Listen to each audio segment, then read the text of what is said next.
안녕하세요. 안녕하세요. 예. 우리 갈등에 대한 일반 반응 4가지를 같이 생각하고 공부하고 있습니다.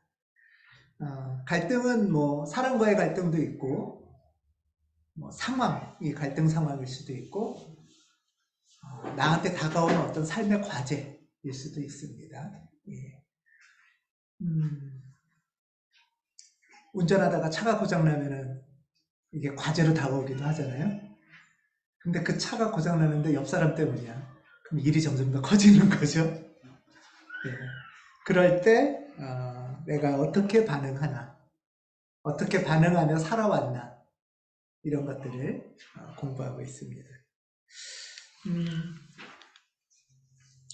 우선 갈등 반응의 4가지 유형을 우리가 생각해 봤는데요. fight, fawn, flight, freeze. 영어로 하는 거를 좀 양해를 해 주십시오. 싸우는 거, 맞대응, 또는 폰. 폰은 이렇게 좀 맞추는 거, 상대한테 잘 맞춰주는 거. 그 다음에 플라이트는 그 상황에서 일단 피하는 거. 그 다음에 프리즈는 막 어떻게 해야 될지 몰라서 멈추는 거. 이런 4가지가 있다고 했습니다. 예. 오늘이 이제 사순절 넷째 주입니다. 갈등에 대해서 이렇게 하나씩 보고 있는데, 나는 대개 어떻게 반응하고 있다 하는 게 좀 찾아지시나요? 나는 어떤 유형, 이 4가지 중에 갈등이 있을 때 생각해보면 이렇게 하는구나, 내가 주로. 그게 좀 잘 발견이 되세요? 끄떡끄떡 하시는 분도 있고, 약간 고민이 되시는 분도, 또는 이렇게 뭐라 그럴까, 언제나 이렇게 반응한다, 이걸 떠나서, 최근에 내가 경험했던 갈등에서 어떻게 반응했는지를 찾아도 돼요. 물론 나중 계속 얘기를 하겠지만 뭐 상황에 따라서 이렇게도 하고 저렇게도 합니다. 이렇게도 하고 저렇게 하지만 대개 보면 내가 회사에선 주로 이렇게 하고 집에선 이렇게 하는구나. 대개 한 2가지 정도 나올 거예요. 아니면 일관되게 한 가지로 할 수도 있고요. 예. 그렇게 해서 먼저 내가 이렇게 반응을 하며 살아가는 사람이구나 라는 걸 나를 찾는 거죠. 그 다음에 2번째는 이 공부를 하는 이유는 비슷한 상황이 또 오면 그렇게 할 거냐는 거예요.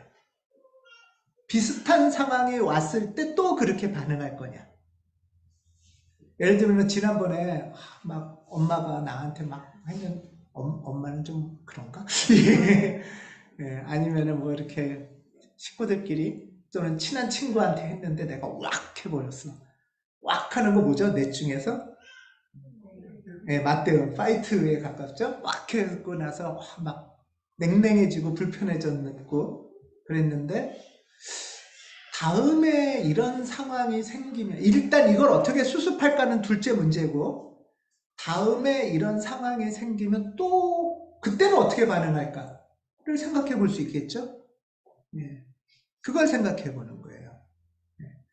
이걸 생각하는 이유는 뭐냐면 그렇게 파이트, 맞대응으로 했을 때 그게 꼭 최선의 방법은 아니었을 수도 있나?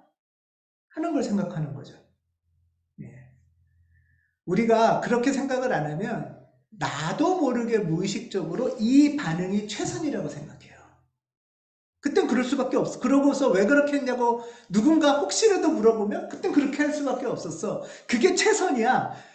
그거 말고 뭐가 있어? 막 이렇게 막 오히려 방어하거든요. 그렇지만 혼자 곰곰이 생각해 봤을 때 물론 그렇게 할 수도 있지만 다른 선택지도 또 있나? 라는 걸 생각해 보는 거죠.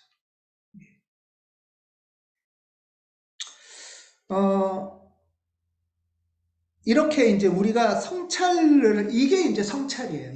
이게 성찰하는데, 성찰이라는 건 뭐냐 하면, 나를 먼저 발견하는 거예요. 나를 먼저 발견하고, 내가 이렇게 행동하는 사람이었구나. 또는 나 말고 아주 가까운 이 사람. 아, 저 사람은 이렇게 반응하는 사람이라구나 하는 걸 알아야 될 거 아니에요. 예. 알고 나면 그러면 다음 상황에선 이제 그거는 저 사람이 어떻게 반응할 거를 내가 어떻게 할 수는 없으니까 내가 어떻게 반응하는 게 좋지? 하는 게 분별이에요. 네. 처음에는 돌아보는 게 성찰이에요. 관찰하고 돌아보고. 그러고 나면 그래 어쩔 수 없어서 그게 최선이야. 또는 다른 선택도 있나? 이거 분별하는 거예요. 그게. 분별하고 나면 그 다음에 그래 이걸로 해보자 하고 선택할 수 있겠죠. 그 선택을 하고서 그러고 나서 이제 그 선택을 실행하는 길을 찾아가는 게 기도의 여정이에요. 우선은 우리가 근데 이 과정 없이 아 이거 잘못했대 이거 하래 무조건 해야지 이렇게가 안 돼요. 이렇게 우리 삶이 그렇게 쉽게 바뀌지 않죠. 그렇게 되면 이제 어떤 문제가 생기냐면 자책만 와요. 자책하고 그 다음에 포기. 중요한 거는 성찰, 분별, 선택의 과정에서 기도 가운데 해보는 거예요. 네. 자, 여러분 중에 지난 시간에 우리가 파이트, 맞대응에 대해서 해봤는데 여러분 중에 파이트로 주로 반응하시는 분이 계신가요? 또는 나 말고 아주 가까운 사람 중에 주로 파이트로 반응하는 분이 가까이 있으신가요? 네.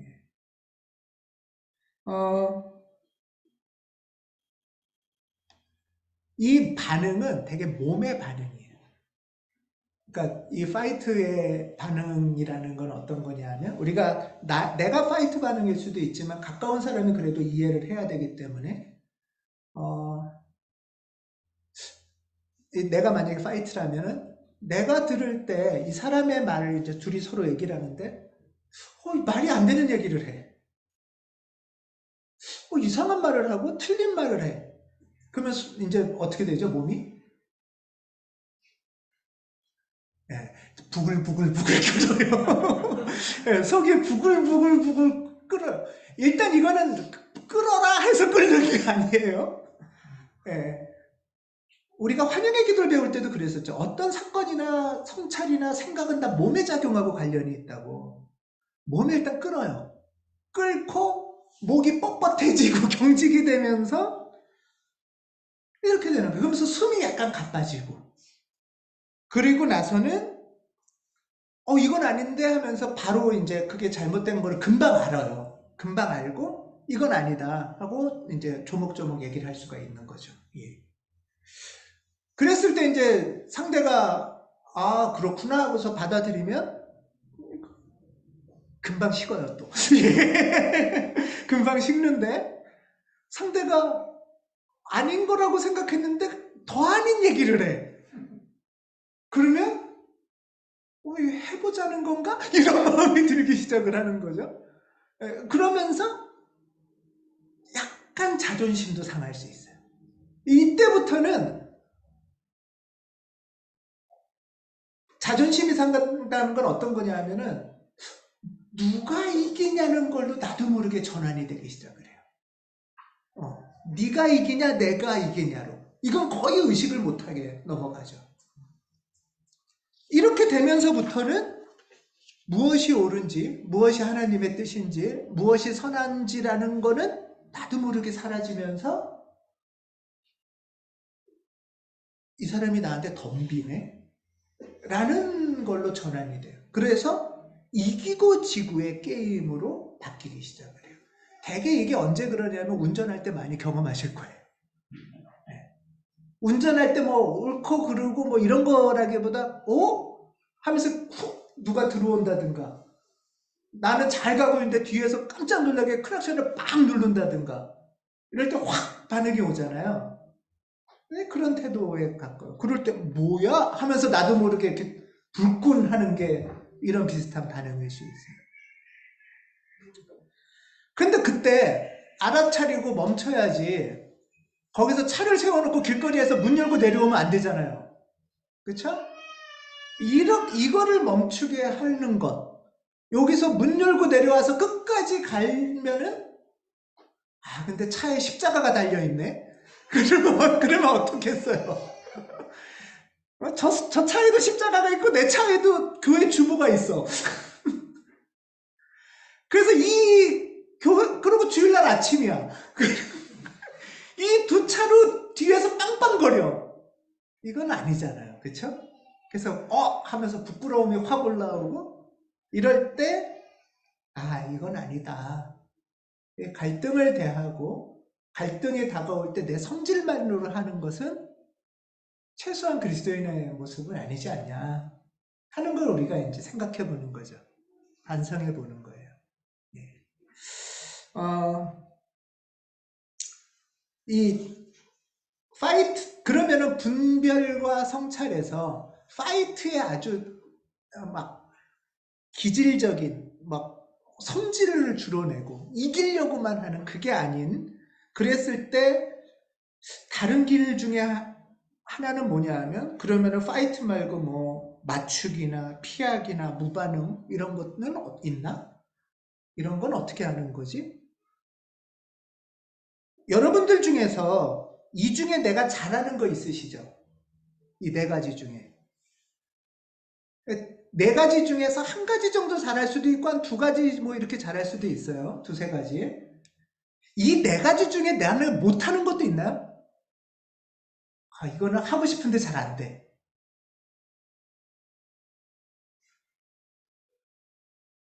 있죠. 하고 싶은데 잘 안 되는 거 있어요. 성찰과 분별이라는 거는 우리가 이제 성장 방향을 배워야 되는 거예요. 분별하려면 성장 방향을 배워야 되잖아요.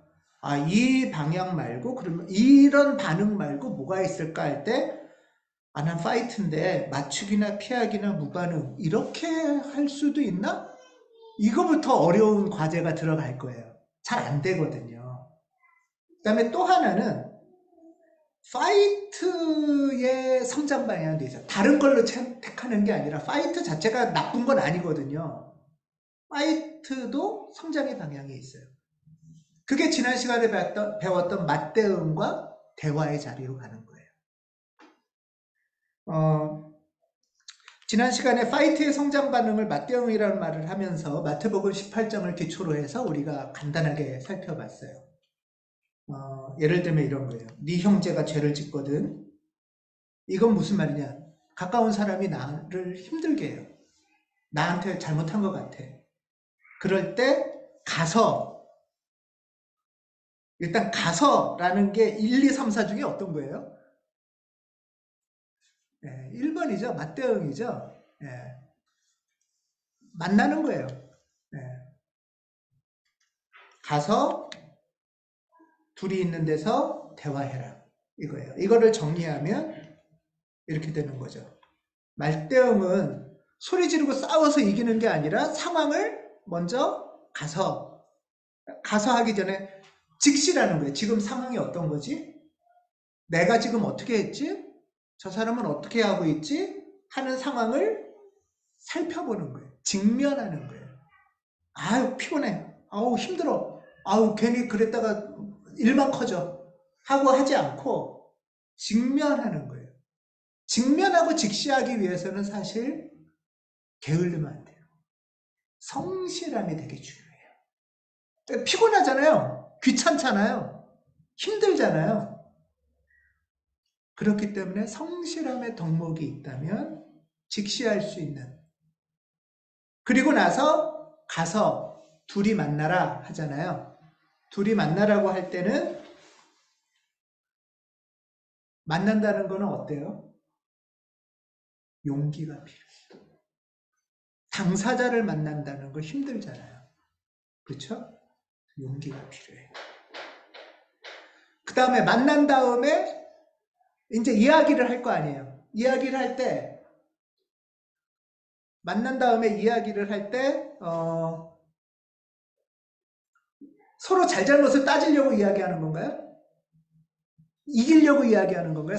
다시 파이트 하려고 만나는 거 아니죠. 그 상황 속에서 내가 어떤 어려움과 고통이 있었고, 또 나도 모르게 좀 잘못했던 것도 있고, 이런 이야기를 하는 거예요. 그러니까 만나서 굉장히 중요한 거는 네가, 당신이 라는 주어의 말이 아니라 내 이야기라는 거예요. 내 이야기. 그 다음에 이 사람이 이 이야기를 할 때 듣는 거죠. 이렇게 하는 이유는 뭐냐 하면 하나님이 우리 안에 있는 옳음, 내 판단의 옳음 말고 무엇이 옳은지를 정말 잘 따지고 그렇게 옳은 것은 내가 순종하겠다 하는 마음으로 대화를 하는 거죠. 이거는 우리 지난 시간에 이야기했었어요. 그런데 파이트의 기질과 자동 반응이 있는 사람들은 이 덕목들 중에 한번 보세요. 이 덕목 중에 제일 용감한 사람들은 누굴까요? 용기 있는 사람. 네, 파이트가 있는 사람이에요. 하나님이 주신 자원이에요. 하나님이 주신 자원이에요. 그리고 이 파이트가 있는 사람들 중에는 많은 사람이 옳고 그름을 되게 분명하게 하고 싶어요. 옳음에 대해서는 순종할 수도 있다는 자원이 있는 사람이에요. 내 중심의 내 맘대로 옳음이 아니라 정말 우리 사이에 옳음이 뭔지 밝혀지면 난 거기에 순종할 의지가 있어. 그래서 사실은 용감함과 진리에 대한 순종이라는 자원이 이 사람 안에 있어요. 이것을 잘 다루고 개발해가고 은사로 발견이 되면 하나님의 자녀로 성장해가는 거죠. 이게 굉장히 중요한 성장 방향인 거예요. 이해되시죠? 이 말은 뭐냐면 다른 맞추기나 피하기나 무반응이나 이렇게 반응하는 사람들 중에도 맞대응을 해야 될 때가 있어요. 그럴 때 파이트에 나쁜 것처럼 싸움만 하라는 뜻이 아니라 바로 이 자원을 개발하고 발견하고 용기 있게 진리에 순종하는 길로 나아가는 것을 배우자는 거예요. 그런 면에서 그걸 어떻게 배워요? 파이트의 자동 반응에 있는 사람이 성장하는 모습을 보면서 배워요. 아, 저렇게 하면 되는 거구나. 나는 겁이 많고 피하고 싶었는데 저렇게 용감하게 직면하고 이야기하자고 하고 옳음에 대해서 순종하는 모습이 있는 사람이 있구나. 그걸 보면서 배우는 거예요. 그래서 우리는 서로가 선생님이에요. 우리한테는 그런 선생님들이 우리 안에 있는 거죠.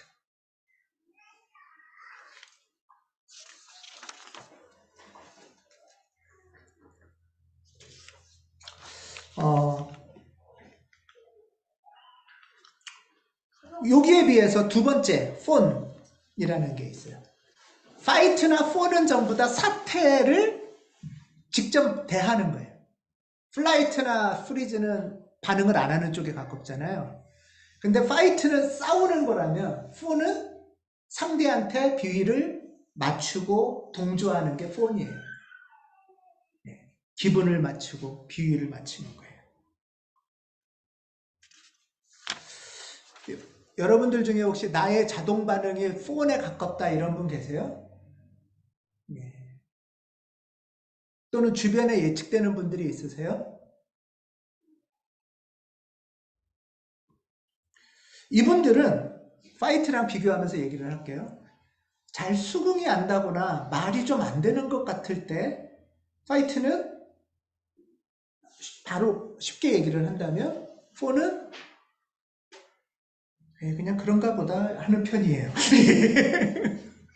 예. 정면에서 바로 반박하지 않아요. 특히 나보다 힘이 셀 것 같은 사람한테.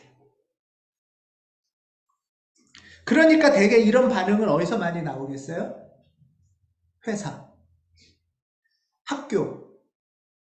학교 짱 말고는 이럴 반응 나올 가능성이 있죠? 예. 또 친구들 사이에서도 좀 뭔가 친구들끼리도 은연중에 그런 거 있죠. 강한 친구가 있거나 중심 인물 옆에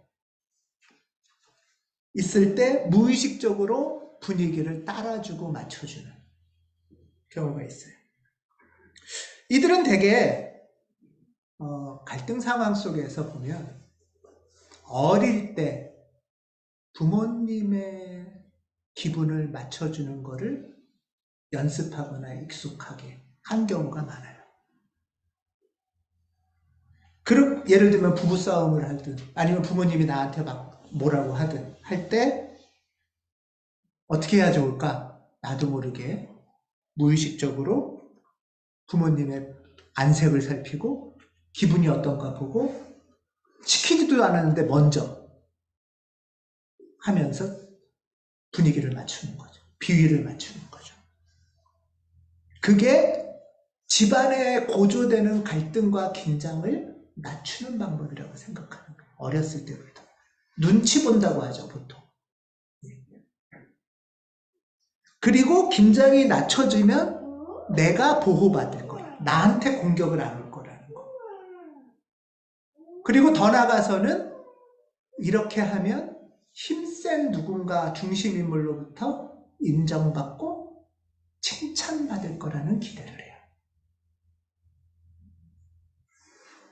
그래서 이 사람들은 주로 어떤 소리를 많이 듣느냐? 예를 들면 파이트는 성질이 불끈한다면은 폰은 착하다는 소리를 많이 들어요.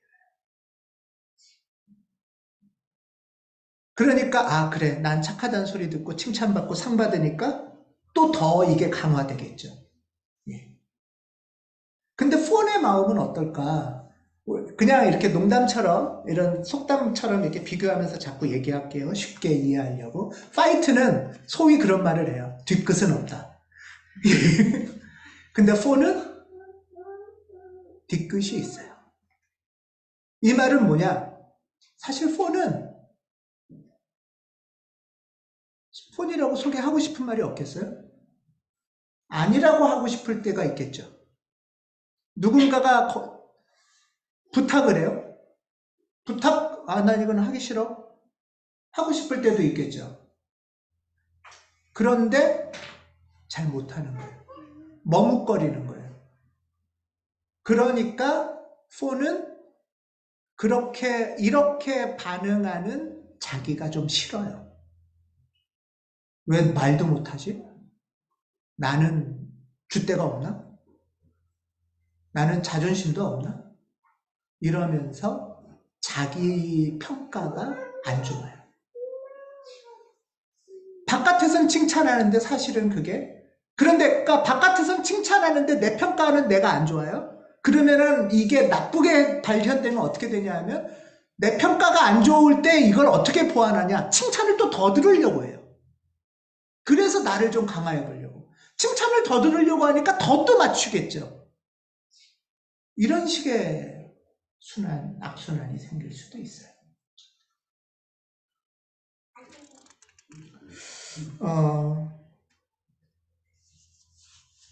그렇게 이제 하다가 아주 가까이 조금 안전한 예를 들면 연애할 때나 배우자한테 갑자기 파이트로 확 터질 때가 있죠. 힘드니까.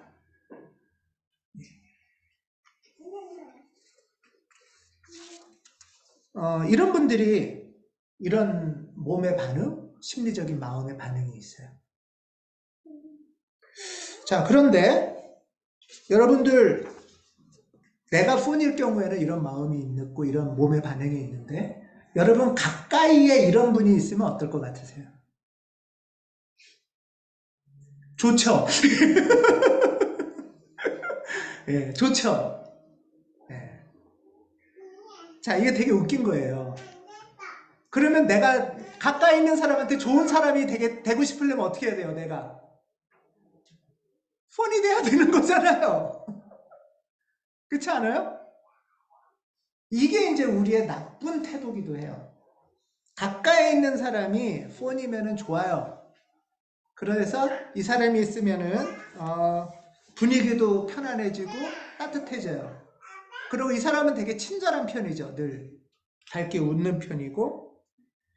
그래서 이 사람이 있으면 편안한 면인데, 이런 사람이 가까이 있으면 좋다고 하면서 이런 사람을 우리는 약간 만만하게 봐요. 이게 못된 태도인 거예요. 약간 아래로 봐요.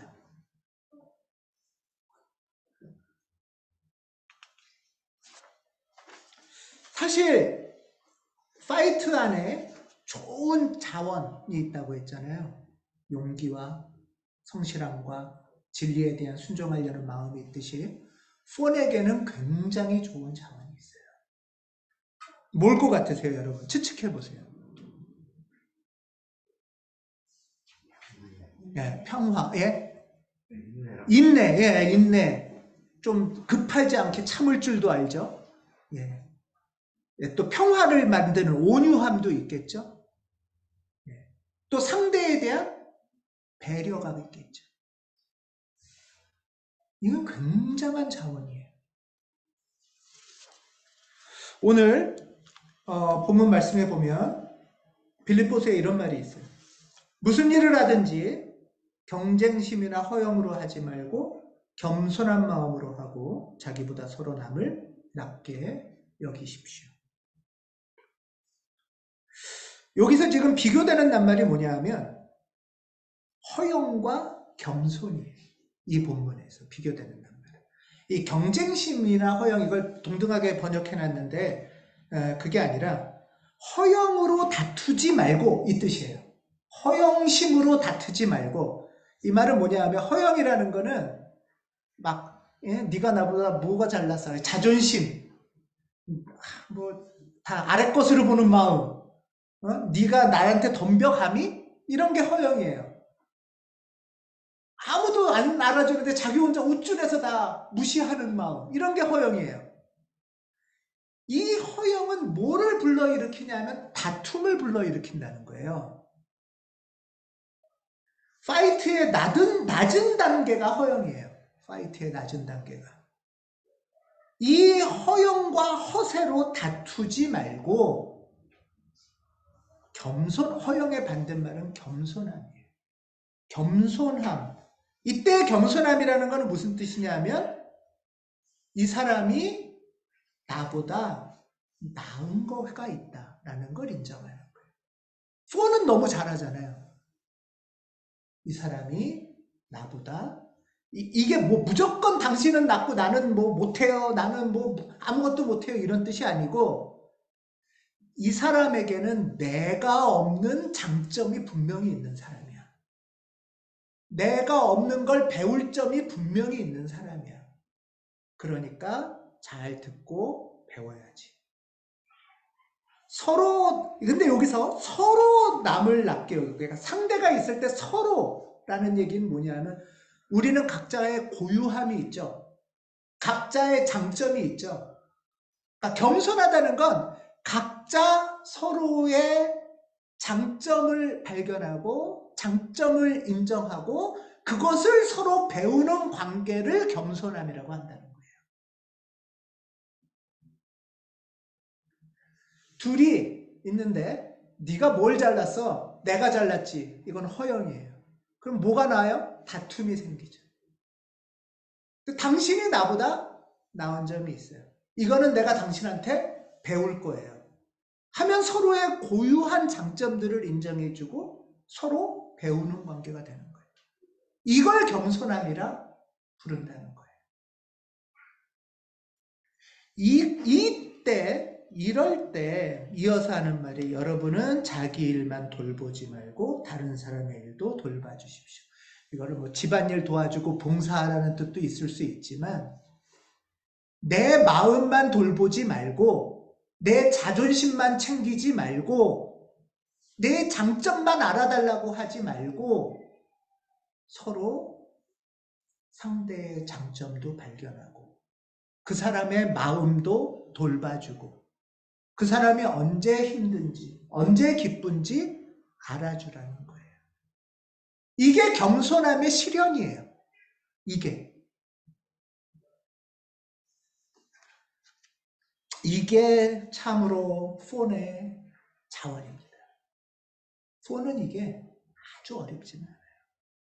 이렇게 서로의 마음을 돌봐주는 것, 서로의 마음의 장점을 발견해주는 것 했을 때 저는 하나 생각이 떠올른 게 지난 수요일 날 오늘의 예배에서 오늘의 예배 저자가 그 친구에게 와 이야기 나누는 게 있어요. 그 친구 이름이 레베카죠. 저자 이름은 몰라요. 예. 예, 저자 이름은 뭐 몰라도 됩니다. 아무튼 이 저자와 레베카의 우정을 얘기하는데 이 저자가 레베카에 대해서 자기 친구 얘기를 하는 거예요. 이런 말을 해요. 내 친구 레베카는 어두컴컴하고 혼란스러운 내 영혼 안에도 불타는 사랑스러움이 남아있다는 것을 발견해주는 친구래요. 나는 내 속에 뭐가 있다고 생각했냐면 어두컴컴해. 침침하고 혼란스럽고 막 엉망진창이야. 라고만 나는 나를 생각했는데 이 사람은 그 더 밑에 불타오르는 사랑을 발견했다는 거예요. 레베카는 자기 마음만 돌보고 자기 마음만 발견하는 사람이 아니라 내 마음을 살펴보는 사람이에요. 그리고 이 불타는 사랑스러움을 꺼지지 않게 돌보신 분이 하나님이라는 것을 알려준 친구라는 거예요. 저는 레베카는 바로 겸손함을 실현한 사람이라고 봐요. 이거는 단지 겸손함이라는 거는 그냥 굽신대고 뭐 내가 할 줄 아는 게 없어요. 뭐 알아서 이런 게 아니라고. 사실은 겸손함이라는 거는 엄청난 거예요. 그리스도 교회에서 겸손함이라는. 그래서 빌립보서는 이렇게 말해요. 여러분 안에 이 마음을 품으십시오. 그것은 곧 그리스도 예수의 마음입니다. 예수님이 제자들에게 해주신 일이라는 거예요. 그게. 이게 주님의 일이라는 거예요.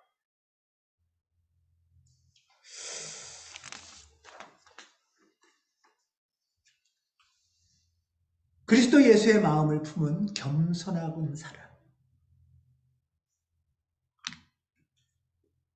부드럽고 따뜻한 미소로 만나면 언제나 먼저 환하게 인사해주는 사람. 내가 어떻게 지났는지 안부 물어봐주고 내 얼굴을 살피고 내 마음을 살펴주는 사람. 내가 힘들다면은 같이 기도해주고 따뜻하게 격려해주고 위로해주는 사람. 그래서 그 친구를 만나면은 나도 모르게 안전한 공간이 확 열려버려요. 그래서 아픈 마음을 얘기하는 게 너무 쉬워. 기도하는 게 너무 쉬워. 저는 이것이 맞추기의 길이라고 봅니다. 주변에 이런 사람이 있으면 어떨 것 같으세요? 꼭 한 분 있으면 좋겠죠? 아니, 한 분이 아니라 많이 있으면 좋겠죠? 네. 이런 공간이 열린다면 어떻겠어요? 저는 우리 교회가 이랬으면 좋겠습니다. 먼저 친절하게 다가가고 안부를 묻고 마음을 살펴주고 너 그렇게 하면 안 돼는 좀 나중에 하고 왜 그렇게 했는지 살펴봐 줄 수 있는 그리고 격려할 수 있는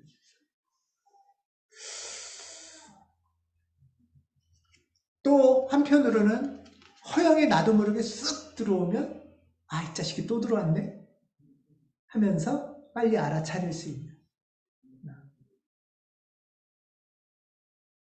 우리의 안에 허영은 늘 들어왔다 나왔다 하잖아요. 그렇죠? 그럴 때 얼레리꼴러리 하지 말고 서로 발견해 줄 수 있는 언제라도 갈등은 일어날 수 있어요. 하지만 늘 이런 폰의 자세, 폰의 공간이 열린다면 그래서 저는 이렇게 생각해요. 일상의 대다수의 시간은 이 겸손의 자리, 섬김의 자리, 친절의 자리가 열리면 좋겠다. 그렇지만 그럼에도 불구하고 다툼이 있을 수 있어요. 그럴 때는 대화의 자리를 여는 거예요. 그때는 맞대응을 또 해야 되는 거예요. 그래서 평소에는 서로의 겸손함의 자리를 만들지만 뭐 일주일에 한 번이나는 이렇게 돌아봄의 시간도 갖고 대화의 자리도 갖고 무엇이 옳은지 성찰도 하고 그래서 우리가 교회에 오면은 나를 돌아보는 거예요.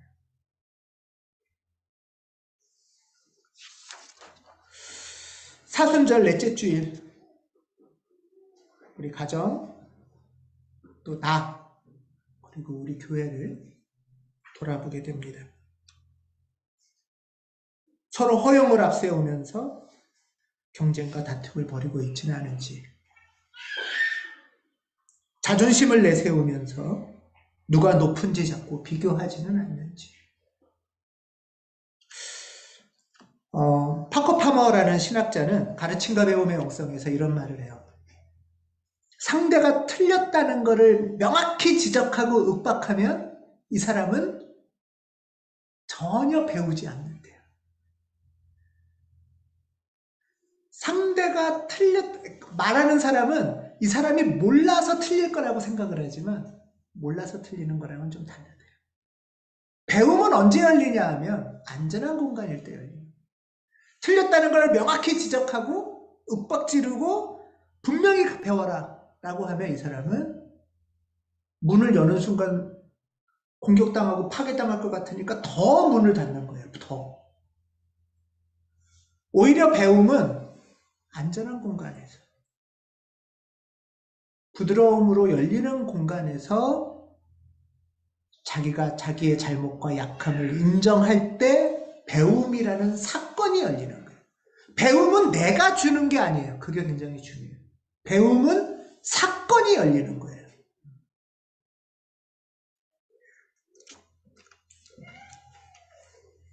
골로새서 4장 6절을 말합니다.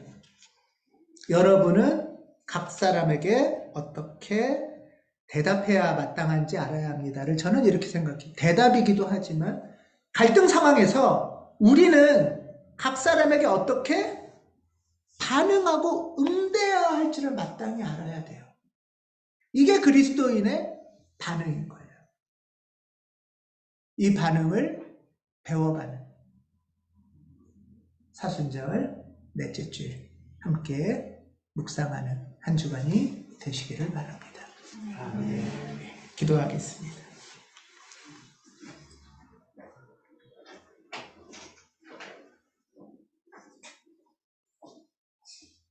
허영과 자존심과 경쟁심을 내려놓겠습니다.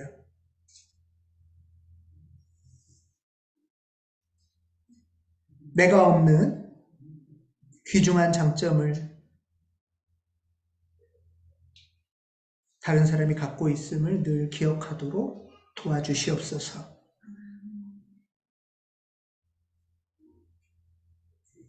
나의 염려와 두려움, 약함을 잘 고백하도록 이끌어 주시고 사랑하는 이의 깊은 마음에 귀 기울이고 들을 수 있도록 도와주시옵소서.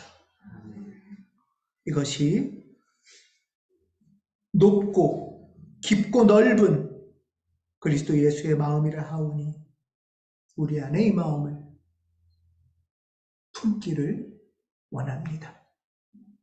주 예수 그리스도 이름으로 기도합니다. 아멘.